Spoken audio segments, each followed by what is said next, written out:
Hello and welcome to Lamplight Crochet. My name is Laura. I'm glad you could join me today.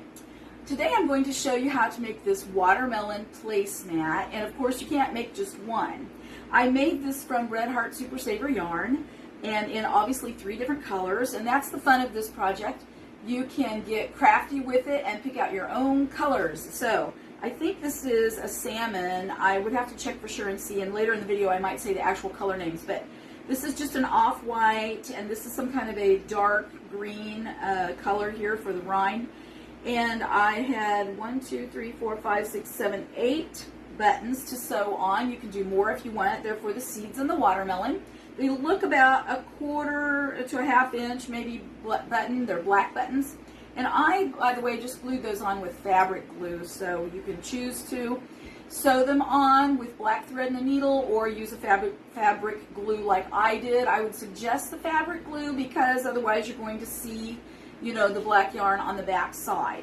So you're obviously going to want to make more than one of these. I love this watermelon placemat, and it measures, let's see what it measures so you can know what you're doing here.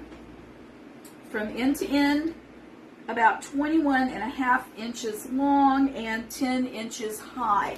So you can use this as a table piece in the middle of the table to set something on for summer, fall. This is just a beautiful little creation that I had so much fun making up. This is my own pattern, so join me in going through this. Very easy. Double crochet stitch.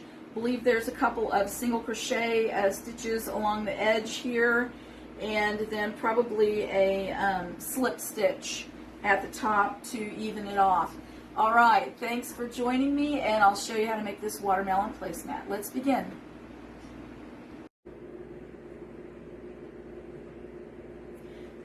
Okay, in order to make our watermelon placemat, we have our 5.5 millimeter hook and our 4-weight yarn. So we're going to wrap it around our upper 2 fingers and cross over. Hold it right there. Place the needle underneath the first one, pull the second one down in, and grab it. Hold it there. Hold that circle there. Okay. We want to chain up 3. 1, 2, 3. We are working with a magic circle right now. Now we want to do 7 double crochet inside the ring. So 1,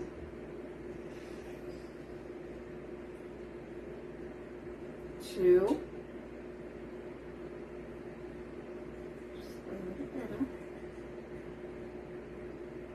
3. I'm going to pull this tail down a little bit. 4.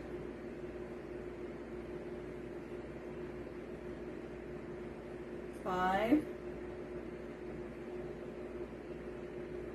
6. And 7. So we should have a total of 8 double crochet in this circle because we are counting the chain 3 as a double crochet.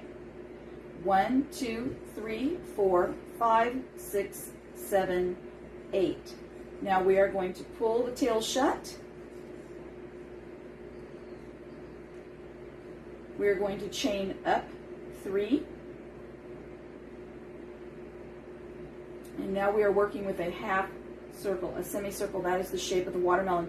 So we will be working across the top of the watermelon the rest of the way. We will never come down around this side. We're wanting to form a half circle shape, which we have started out with. All right, stay tuned and we'll go on to row 2.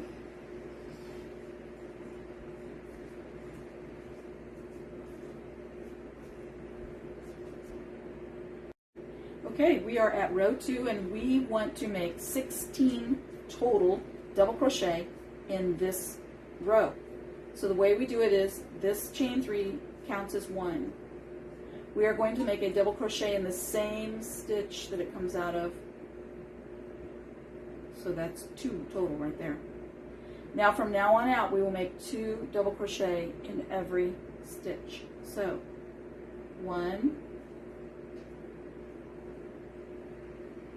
2.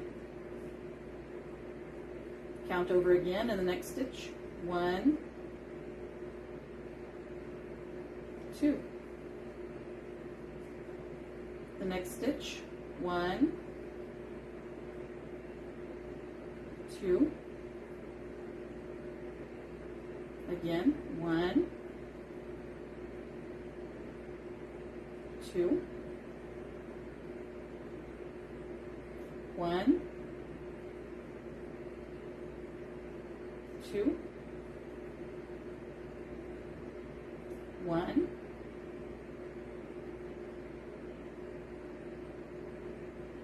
get in there,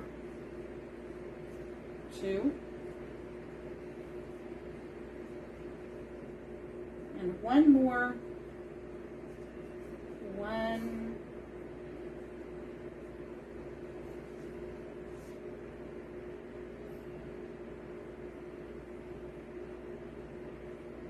and 2. Now let's count our stitches and make sure we have 16. 1, 2, 3, 4, 5, 6, 7, 8, 9, 10, 11, 12, 13, 14, 15, 16. This project is not forgiving in making a mistake, okay? Now don't let that scare you. Just make sure you count each row before you go on to the next. Now I am just going to show you up to row 6 in this. This watermelon, the body of it, this watermelon placemat takes about 9 or, don't quote me at that, it might be 11, but anyway, it takes far more than 6. So I'm going to show you up to 6 rows, and you'll see that you could use what I'm making today as a shorter version as like a coaster to go with your watermelon placemat. So this project is highly versatile, okay? So after you've counted your stitches, we will chain up 3, and then I will show you how to do the next row. 1, 2, 3, and turn.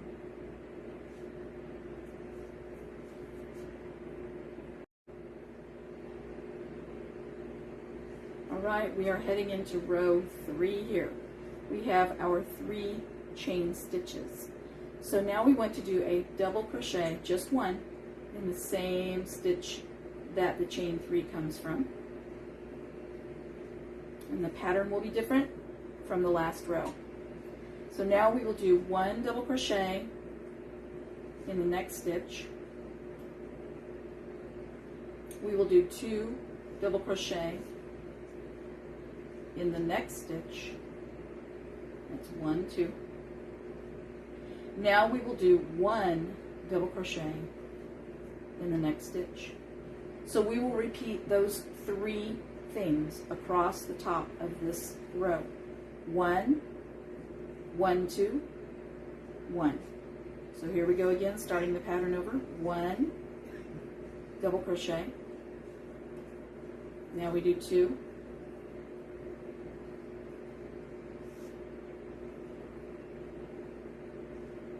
Now we do 1. Okay, so you're thinking 3s. 1, 2, double crochet.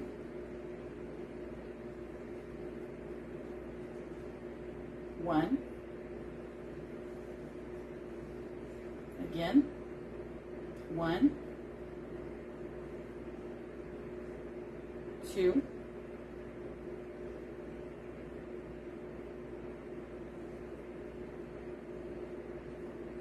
1,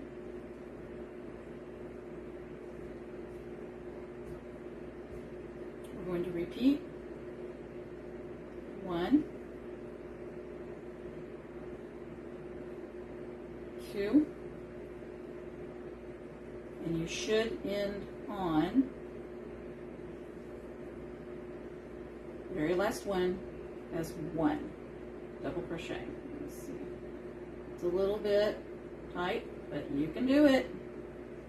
All right, we ended on the 1 double crochet. So we are going to chain up 3 and prepare for the next row. And I'm doing this row by row because I do not want confusion, okay? So we'll meet you back here at row 4. All right, we are ready for row 4. We have our chain 3 on the end here. You can usually see pretty well to count the rows if you happen to lose track. 1, 2, 3. It depends on what side you have it on as to whether you can see well or not. 1, 2, 3. If you have trouble with that, seeing that, then tally off to the side on a piece of paper. That would be my suggestion. Okay, we're going on to row 4, so we turn and we're ready to go across the top in row 4. So we do 1 double crochet in the same stitch as the chain 3. We will always do that each row.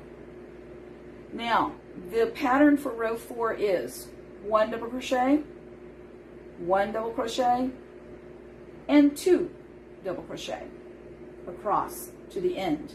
So we do 1 double crochet in the next stitch, 1 double crochet in the next stitch. Now we will do 2 in the next one. I'm going to do that one more time and then shut the camera off and get ready for the next row. Ready? 1,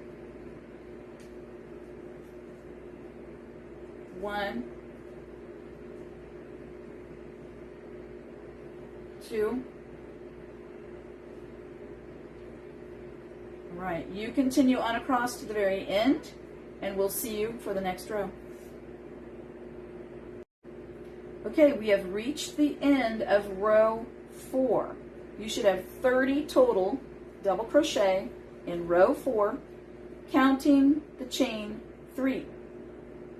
Now, I did not tell you the total from row 3, so I want to make sure that you know that total of double crochet is 22, counting the chain 3. Make sure that you count each row so that you're right on track.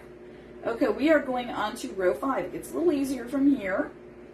We are going on to row 5. We've got our chain 3. We're turning it over, and we do 1 double crochet as usual in the same stitch as the chain 3. Now what we're going to be doing is adding one more single double crochet. And that gets confusing when I say it that way. But we'll be adding one more double crochet to the pattern. So for row 5, after we do this first double crochet with the chain 3, we will be doing 1, 1, 1, 2.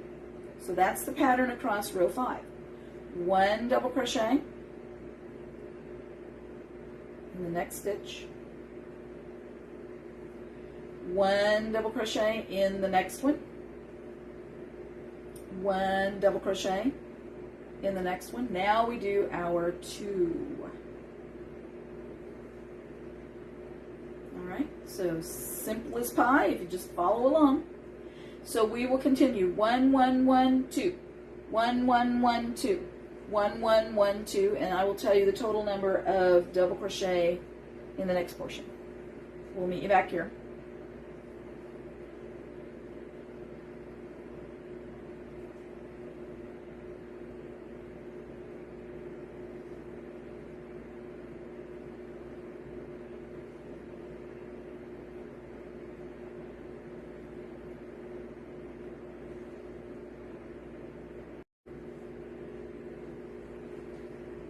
All right, we just finished row 5.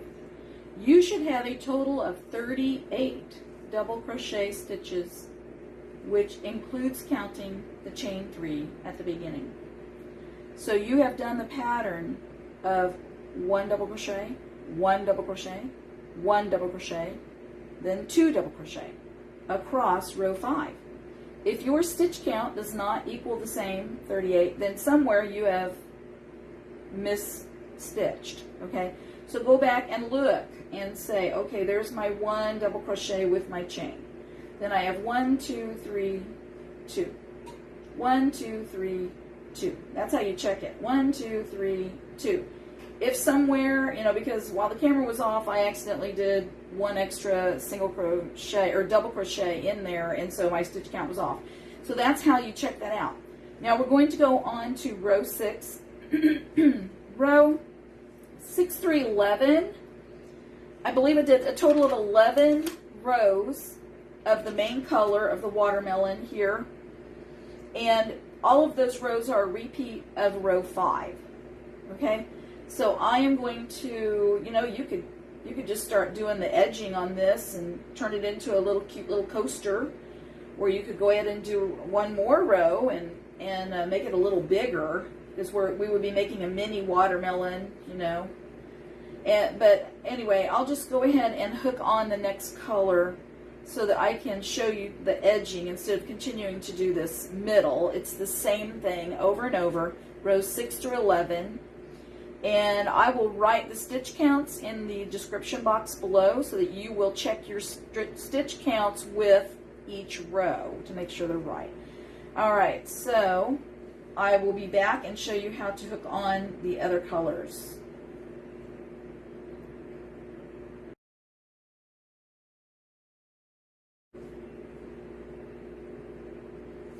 Okay, after you have finished 11 total rows of your watermelon piece, then you will do, let's chain one here, and you will do a single crochet across the top of this to kind of even it off before we add on our white, our off-white.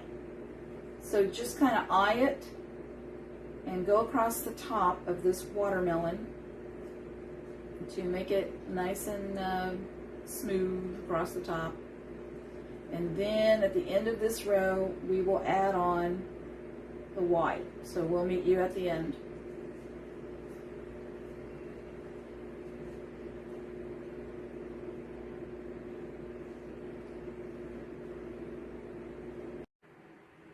Okay, we have single crocheted across the very top of the watermelon, and we've come to the edge.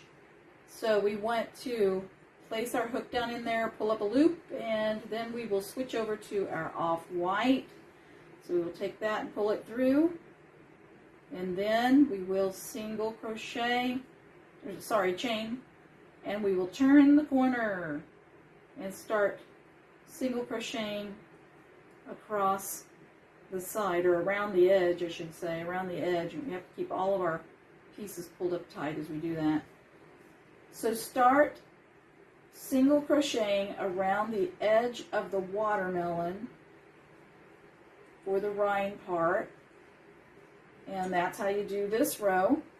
Just continue to single crochet around the edge, one per stitch, and when you finish that, I'll meet you back at the other end and we'll show you what's next.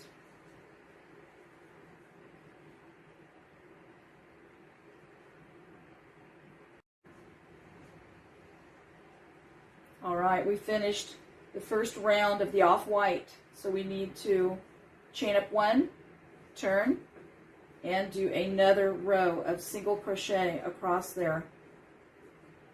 So that will make this row simple and fun. So I will meet you back at the very end, and then we will attach the green. We'll see you there.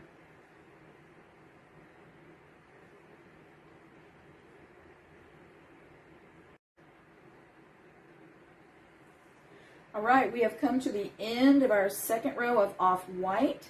So I am going to place my hook in the last stitch, pull up one piece, and then I'm going to join the green in there. So pull all the little ends tight here and do a chain, and let's turn it and continue across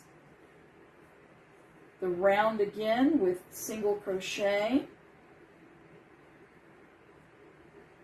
So we are doing the same thing that we did with the off-white. We are going around the watermelon with the green.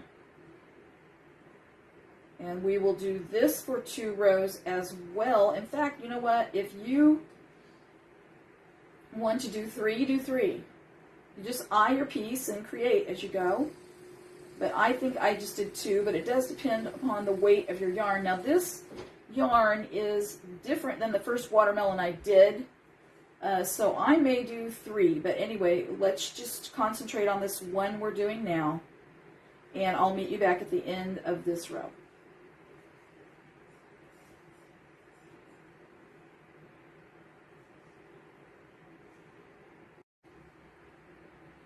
All right, I am at the end of the first row of green, so I take my last stitch here, and then I chain 1, turn, and we are doing another row of green. Now I will talk about how to shape this piece when we're finished, but as you can see, even though I only did 5 rows of the original watermelon color, I think it looks a little bit big for a coaster. I think I would only go to maybe 4 if you wanted to make a coaster with this, and I'm just creating as I go. I really haven't tried, you know, the mini size. So you might just go to row 4 with the watermelon color to make a coaster, and then hook on your white and hook on your green and do that. There's an idea. You could actually do 2 of these exactly in a small size and form it into a purse. You could continue to do row 5 over and over and over again until it was large enough that you could make a rug out of it the size you wanted. And honestly, I would do that in a heavier weight yarn, like in a bulky 5 or something. But those are some ideas. And so in just a minute, I will meet you back at the end of this second row of green.